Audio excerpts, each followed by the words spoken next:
Las 48 leyes del poder de Robert Greene. Ley número 1. Nunca le haga sombra a su amo. Criterio. Esfuércese siempre por lograr que quienes están jerárquicamente por encima de usted se sientan cómodos con su sensación de superioridad.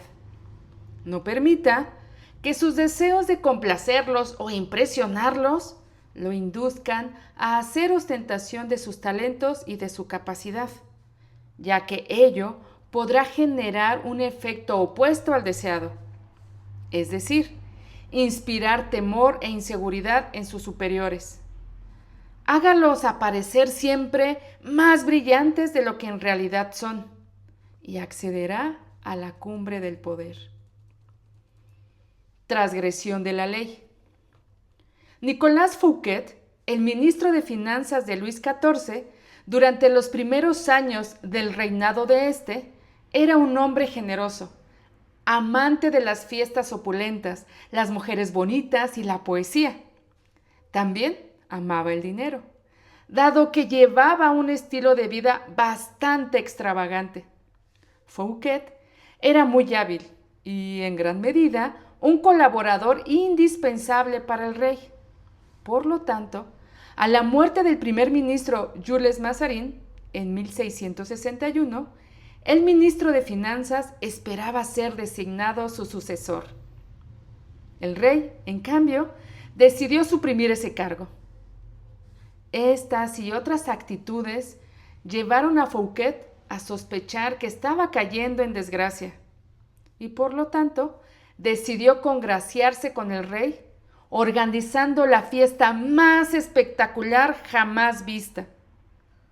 El motivo oficial de la fiesta fue celebrar la inauguración del castillo de Fouquet, Vaux-le-Vicomte, pero su objetivo real era homenajear al rey, invitado de honor del agasajo. Los más notables representantes de la nobleza europea y algunas de las mentes más brillantes de la época asistieron a la fiesta. Molière escribió una obra teatral para la ocasión, en la cual él mismo actuaría sobre el final de la velada. La fiesta comenzó con una opulenta cena de 7 platos, en la que se sirvieron especialidades de Oriente nunca antes probadas en Francia, así como nuevos platos especialmente creados para la ocasión. La cena fue acompañada por música compuesta por expreso encargo de Fouquet en honor al rey. Después de la cena, los invitados pasearon por los jardines del palacio. Con el tiempo, los parques y las fuentes de Vaux-le-Vicomte habrían de inspirar los jardines de Versalles. Fouquet acompañó personalmente al joven rey en un recorrido por el diseño geométrico de arbustos y canteros florales. Cuando llegaron a los canales que surcaban los jardines, disfrutaron de un espectáculo de fuegos artificiales, seguido por la representación de la obra de Molière. La fiesta duró hasta muy entrada la noche y todo el mundo coincidió en que nunca antes habían vivido una celebración tan espectacular. Al día siguiente, Fouquet fue arrestado por el jefe de los mosqueteros del rey, D'Artagnan. 3 meses más tarde, fue juzgado por desfalco del Tesoro Nacional. En realidad, la mayor parte de los fondos de cuyo robo se lo acusó habían sido sustraídos para la corona y aprobados por el rey. Fouquet fue hallado culpable y enviado a la prisión más remota de Francia, en lo alto de los Pirineos, donde pasó los últimos 20 años de su vida en solitaria reclusión. Interpretación. Luis XIV, el Rey Sol, era un hombre orgulloso y arrogante que deseaba ser siempre el centro de atención. No soportaba que nadie lo superase en opulencia, y mucho menos ser opacado por su ministro de Finanzas. Como sucesor de Fouquet, Luis XIV designó a Jean-Baptiste Colbert, un hombre conocido por su moderación y famoso por dar las fiestas más aburridas de todo París. Colbert se aseguró de que cuanto fondo líquido hubiese en el tesoro, fuese a parar directamente a manos del rey. Con estos dineros, Luis XIV construyó un palacio aún más espléndido que el de Fouquet, el célebre Palacio de Versalles. Empleó a los mismos arquitectos, decoradores y paisajistas que construyeran el palacio de su exministro de Finanzas. Y en Versalles, Luis XIV celebró fiestas aún más extravagantes que aquella que costó a Fouquet su libertad. Analicemos la situación. La noche de la fiesta, al presentar ante Luis XIV espectáculo tras espectáculo, uno más espléndido que el otro, Fouquet tuvo la intención de demostrar su lealtad y devoción con el rey. Esperaba que aquella fiesta no solo le permitiera recuperar el beneplácito del rey, sino también demostrar su buen gusto, sus relaciones y su popularidad, subrayando así lo indispensable que era él para el rey, y probando ante éste que sería un excelente primer ministro. Pero en realidad sucedió todo lo contrario. Cada nuevo espectáculo, cada sonrisa de apreciación dirigida por los huéspedes a Fouquet, hicieron sentir a Luis XIV que sus propios amigos y súbditos estaban más fascinados con el ministro de Finanzas que con él, y que Fouquet hacía indebida ostentación de su fortuna y de su poder. En lugar de halagar a Luis XIV, la elaborada fiesta de Fouquet ofendió la vanidad personal del soberano. Por supuesto, Luis XIV no iba a admitir semejante cosa, de modo que encontró en cambio una excusa conveniente para librarse del hombre que, sin darse cuenta, lo había hecho sentirse inseguro. Este es el destino que corren, de una u otra forma, todos aquellos que desequilibran la autoestima de su amo, hieren su vanidad o le hacen dudar de su preeminencia. Voltaire dijo: al comienzo de la velada, Fouquet estaba en la cima del mundo. Cuando la fiesta llegó a su fin, había caído en un abismo. Observancia de la ley. A principios del siglo XVII, el astrónomo y matemático italiano Galileo se encontraba en una situación sumamente difícil. Dependía de la generosidad de los grandes gobernantes y, como todos los científicos del Renacimiento, solían obsequiar sus inventos y descubrimientos a los grandes gobernantes y regentes de la época. Por ejemplo, en cierta oportunidad obsequió una brújula militar de su invención al duque de Gonzaga. Luego le dedicó un libro en el que explicaba el uso de dicha brújula a los Médicis. Ambos gobernantes se sintieron muy agradecidos y a través de ellos Galileo logró reunir más alumnos. Pero por importantes que fuesen sus descubrimientos, sus amos por lo general le retribuían con obsequios y no con dinero en efectivo. Esto hacía que viviera en constante inseguridad y dependencia económica. Fue entonces cuando pensó que debía de existir otra forma de manejar aquella situación. Galileo vislumbró una nueva estrategia en 1610, cuando descubrió las lunas de Júpiter. En lugar de dividir su descubrimiento entre sus distintos amos, donando a uno el telescopio que había usado, dedicando a otro un libro y así sucesivamente, como lo había hecho en el pasado, decidió centrar su atención exclusivamente en los Médicis. Los eligió por un motivo particular.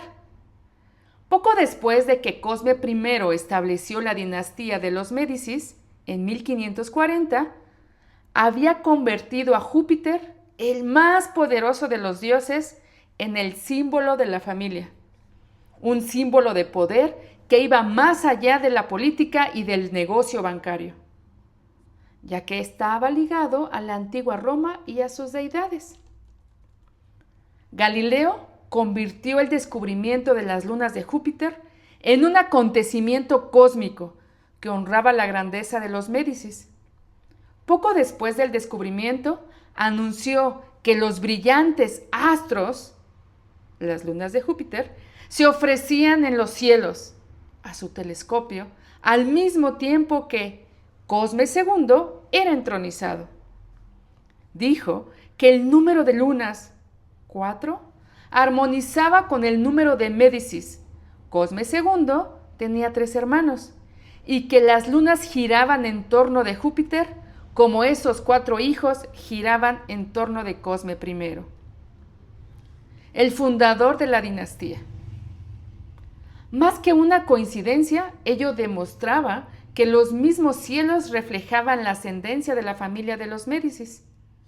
Después de dedicar este descubrimiento a los Médicis, Galileo mandó confeccionar un emblema que representaba a Júpiter sentado sobre una nube, con los 4 astros girando a su alrededor, y lo obsequió a Cosme II como símbolo de su unión con los astros. En 1610, Cosme II nombró a Galileo filósofo y matemático oficial de la corte, con un salario respetable. Para un científico, aquello era un verdadero golpe de buena fortuna, que puso fin a sus días de pobreza y necesidades. Interpretación. Con una sola jugada, Galileo ganó más con su nueva estrategia que en años de súplicas. La razón es simple. Todos los amos desean brillar más que el resto de la gente. No les importa la ciencia, ni la verdad empírica, ni el último invento. Les preocupa su fama y su gloria. Galileo dio a los Médicis una gloria infinitamente mayor al vincular su nombre con las fuerzas cósmicas, que mencionándolos como patrocinadores de algún nuevo invento o descubrimiento. Ni siquiera los científicos pueden eludir las veleidades de la vida cortesana y los padrinazgos. Como todos, necesitan servir a los amos que controlan los recursos monetarios. Y su gran poder intelectual puede hacer que esos amos se sientan poco seguros de sí mismos y perciban que solo están suministrando los fondos. Una tarea un poco noble. El productor de una gran obra quiere sentir que es algo más que el que financia una empresa. También quiere aparecer como creativo y poderoso, incluso más poderoso que la obra producida en su nombre. En lugar de hacerlo sentir inseguro, es necesario concederle gloria. Galileo no desafió la autoridad intelectual de los Médicis con su descubrimiento, ni los hizo sentir inferiores. Al ponerlos literalmente en el nivel de los astros, los hizo aparecer como tales en las cortes italianas. No le hizo sombra a su amo, sino que logró que su amo brillara más que nadie. Claves para alcanzar el poder. Todos tenemos inseguridades. Cuando uno se presenta ante el mundo y muestra sus talentos, naturalmente genera en los demás todo tipo de resentimientos, envidia y otras manifestaciones de inseguridad. Esto es algo que hay que tener en cuenta. Uno no puede pasar la vida preocupándose por los mezquinos sentimientos de los demás. Sin embargo, con sus superiores deberá encarar la situación de manera diferente. Cuando se trata del poder, hacerle sombra al amo es quizá el peor error de todos los que se pueden cometer. No se engañe pensando que la vida ha cambiado mucho desde los días de Luis XIV o de los Médicis. Quienes logran ocupar posiciones de poder en la vida son como las reinas y los reyes. Quieren sentirse seguros y superar a quienes los rodean, en inteligencia, simpatía, ingenio y encanto. Creer que al hacer gala de sus dones y talentos, usted va a ganar el afecto de su amo es un error fatal, aunque muy común. Su superior podrá simular aprecio, pero en la primera oportunidad que se le presente, lo reemplazará con alguien menos inteligente, menos atractivo y menos amenazador, como Luis XIV reemplazó al brillante Fouquet con el mediocre y maleable Colbert. Y al igual que Luis XIV, no admitirá la verdad, sino que encontrará alguna excusa para librarse de su presencia. Esta ley implica dos normas que deberá aprender. Primera, que es posible hacerle sombra a su amo con ser simplemente usted mismo. Hay amos que son muy inseguros, terriblemente inseguros, y basta con ser encantador y desenvuelto para hacerle sombra. Nadie tuvo más talentos naturales que Astorre Manfredi, príncipe de Faenza. Era el más apuesto de todos los jóvenes príncipes italianos y cautivaba a sus súbditos con su generosidad y su espíritu abierto. En el año 1500, César Borgia puso sitio a Faenza. Cuando la ciudad se rindió, sus ciudadanos esperaban lo peor de parte del cruel Borgia, quien, sin embargo, decidió perdonar a la población. Se contentó con ocupar la fortaleza, no ejecutó a ninguno de los ciudadanos y permitió que el príncipe Manfredi, que solo tenía 18 años de edad, permaneciera en su corte con total libertad. Sin embargo, algunas semanas más tarde, los soldados apresaron a Astorre Manfredi y lo llevaron a una prisión romana. Un año más tarde, su cuerpo fue encontrado en el río Tíber, con una piedra atada al cuello. Borgia justificó el horrible acto alegando cargos de traición y conspiración. Pero el problema de fondo era la vanidad y la inseguridad de Borgia. El joven, sin siquiera intentarlo, le hacía sombra. En vista de los talentos naturales de Manfredi, su sola presencia hacía parecer a Borgia menos atractivo y carismático. La lección es simple. Si usted no puede dejar de ser encantador y demostrar sus talentos, deberá aprender a evitar ese tipo de monstruos vanidosos. La otra posibilidad consiste en aprender a disimular hábilmente sus virtudes cuando esté al lado de un César Borgia. En segundo lugar, nunca piense que, porque el amo lo aprecia, usted puede hacer lo que se le dé la gana. Se podrían escribir varios tomos sobre favoritos que cayeron en desgracia por dar por sentado que su posición era inamovible o por atreverse a hacerle sombra a su amo. En Japón, a fines del siglo XVI, el favorito del emperador Hideyoshi era un hombre llamado Senorikyu, artista máximo de la ceremonia del té, que se había convertido en una obsesión entre la nobleza. Fue uno de los asesores de mayor confianza de Hideyoshi. Tenía sus propios aposentos dentro del palacio y era honrado en todo el Japón. Sin embargo, en 1591, Hideyoshi lo hizo arrestar y condenar a muerte. Rikyu se quitó la vida. Solo más tarde se descubrió la causa de ese repentino cambio de suerte.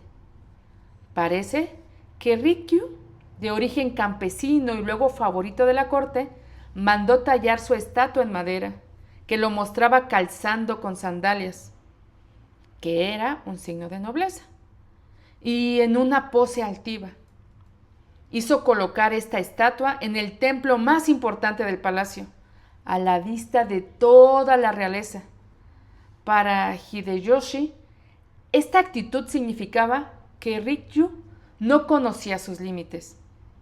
Al suponer que gozaba de los mismos derechos que los integrantes de la alta nobleza, olvidó que su posición dependía del emperador y llegó a creer que él mismo se la había ganado.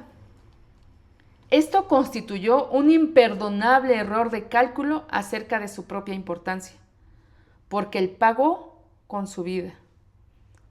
Recuerde lo siguiente: nunca dé por segura su posición y nunca permita que los favores que reciba se le suban a la cabeza. Conociendo los riesgos que implica el hacerle sombra a su amo, usted podrá utilizar esta ley en su propio beneficio. En primer lugar, debe halagar y ensalzar a su amo. Los elogios abiertos pueden llegar a resultar eficaces, pero tienen sus límites. Es algo demasiado obvio y directo, y puede ser mal visto por los demás cortesanos. El elogio discreto e indirecto es mucho más poderoso y efectivo. Por ejemplo, si usted es más inteligente que su amo, demuestre lo opuesto. Hágalo aparecer más inteligente que usted. Actúe en forma ingenua. Simule necesitar de su pericia. Cometa errores intrascendentes que no lo perjudiquen en el largo plazo, pero que le brinden la oportunidad de pedir ayuda, cosa que a los amos les encanta. Un amo que no puede brindarle el don de su experiencia puede llegar a serlo blanco de su rencor y de su mala voluntad. Si sus ideas son más creativas que las de su amo, atribúyaselas de la manera más pública posible. Dejen claro que el consejo de usted es solo un eco del consejo de él. Si usted supera a su amo en rapidez e ingenio, está bien que desempeñe el papel de bufón del rey, pero no lo haga parecer a él frío y taciturno en comparación. En caso necesario, baje los decibeles de su humor y encuentre la forma de hacerlo quedar como alguien divertido, con sentido del humor. Si usted es, por naturaleza, más sociable y generoso que su amo, tenga cuidado de no convertirse en la nube que tapa la luz que él irradia hacia los demás. Es su amo el que tiene que parecer el sol, en torno del cual gira todo el mundo. Un sol que irradia poder y esplendor y se constituye en centro de atención. Si usted se ve en la situación de oficiar de anfitrión de su amo, ganará su simpatía evidenciando sus recursos limitados. Cualquier intento de impresionarlo con su gracia y generosidad puede resultarle fatal. Aprenda de Fouquet o pagará el precio que él tuvo que pagar.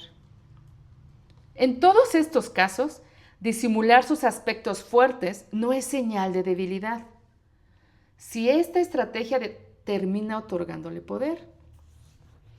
Al dejar que otros le hagan sombra a usted, retiene el control en lugar de convertirse en víctima de su inseguridad. Todo esto le vendrá bien el día en que decida elevarse por encima de su nivel de subordinado. Sí, como Galileo, usted puede dar más lustre a su amo ante los ojos de los demás. Será para él un regalo del cielo y logrará ascender de inmediato. Imagen. Los astros del cielo solo pueden haber un sol por vez. Nunca tape la luz del sol ni compita con el sol en cuanto a luminosidad. Procure más bien diluirse en el cielo y encontrar la forma de incrementar la intensidad lumínica del astro que es su amo. Autoridad.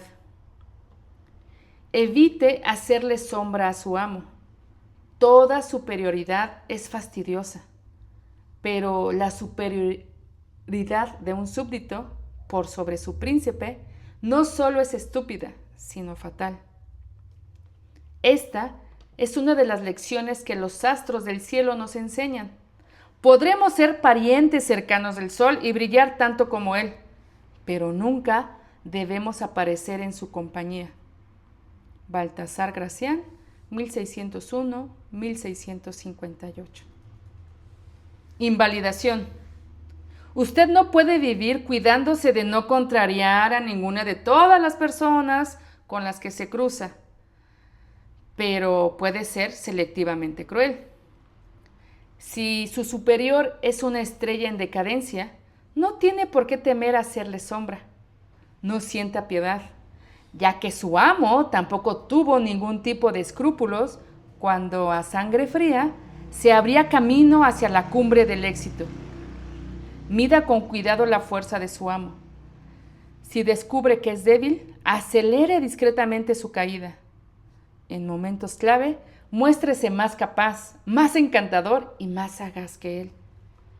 Si la posición de su superior es muy débil y está a punto de caer, deje que la situación siga su curso natural.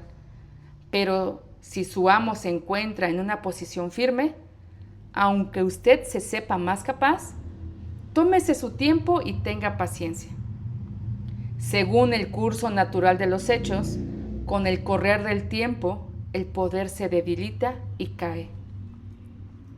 Algún día su amo habrá de caer, y si usted juega sus cartas con habilidad, lo sobrevivirá y superará.